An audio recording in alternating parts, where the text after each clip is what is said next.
Urusi imetumia kombora lenye uwezo mkubwa la hypersonic ballistic aina ya Orshenik katika mashambulizi makubwa ya anga dhidi ya mji mkuu wa Ukraine, Kyiv, tukio lililosababisha vifo vya takriban watu wawili na majeruhi kadhaa, huku uharibifu mkubwa ukiripotiwa katika maeneo mbalimbali jiji hilo usiku wa mkia leo Jumapili, Mei 24 mwaka 2026.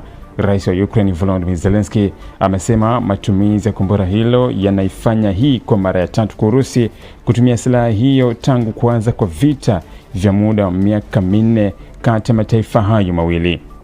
Mashambulizi hayo yalifanyika usiku wa kuamkia leo Jumapili na alihusisha mchanganyiko wa ndege zisizo na rubani, makombora ya cruise pamoja na makombora ya ballistic yaliyorushwa kwa wakati mmoja, jambo lililosababisha mfumo wa ulinzi wa anga wa Ukraine kufanya kazi kwa muda mrefu katika jitihada za kudhibiti. Wakazi wa Kyiv waliripoti kusikia milipuko mikubwa iliyotikisa majengo katika sehemu kadhaa za jiji, huku madirisha yakivunjika na baadhi ya miundombinu kupata nyufa kutokana na mtikisiko wa milipuko hiyo. Katika baadhi ya maeneo ya mji mkuu huo, vipande vya drones na makombora vilivyozuiliwa angani vilidondoka kwenye maeneo ya makazi karibu na shule, majengo ya serikali na maeneo ya biashara. Huduma za dharura zililazimika kupelekwa haraka katika sehemu kadhaa za Kyiv baada ya moto kuzuka kwenye baadhi ya majengo yaliyoathiriwa na mashambulizi hayo. Timu za uokoaji zilionekana zikiendelea kuwatafuta manusura chini ya vifusi, huku ambulance zikikimbia kutoka eneo moja kwenda jingine kuwapeleka majeruhi hospitalini.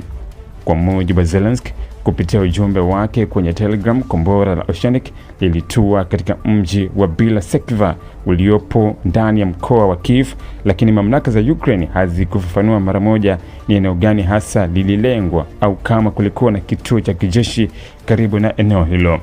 Kutokuwa wazi kwa lengo la shambulizi hilo kumeongeza maswali kuhusu iwapo Urusi ilikuwa inalenga miundombinu ya kijeshi, maghala ya silaha au mfumo wa usafirishaji unaosaidia operesheni za Ukraine.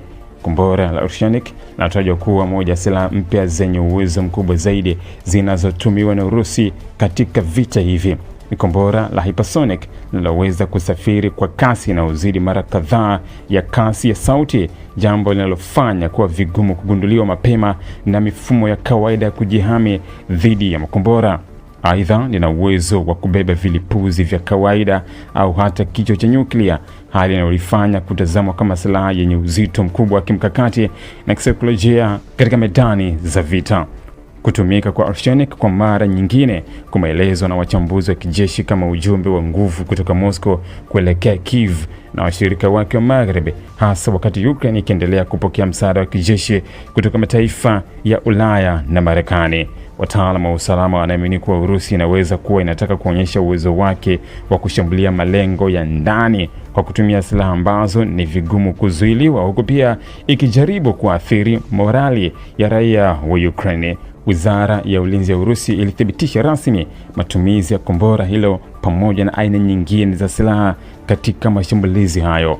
Moscow ilisema operesheni hiyo ililenga kile ilichokiita vituo vya kijeshi vya uongozi na udhibiti wa operesheni, viwanja vya ndege vya kijeshi na viwanda vya uzalishaji wa vifaa vya kijeshi. Hata hivyo, serikali ya Urusi haikutoa ushahidi wa papo hapo kuhusu malengo yaliyoharibiwa wala haikueleza kama mashambulizi hayo yalifanikiwa kufikia malengo yake ya kijeshi. Urusi imeeleza kuwa mashambulizi hayo yalikuwa hatua ya kulipiza kisasi kufuatia mashambulizi ya Ukraine ndani ya Urusi, yakidai kuwa maeneo ya kiraia yalilengwa na Kyiv katika siku za hivi karibuni.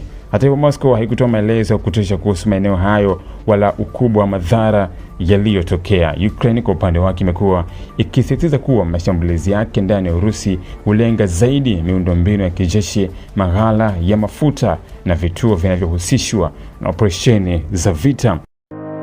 Ili kuwa mwanafamilia bora wa Global TV, usisahau kusubscribe, like, kushare na kucomment. Baada ya kusubscribe, bonyeza alama ya kengele ili kupata taarifa kwa kila video inayopanda Global TV Online.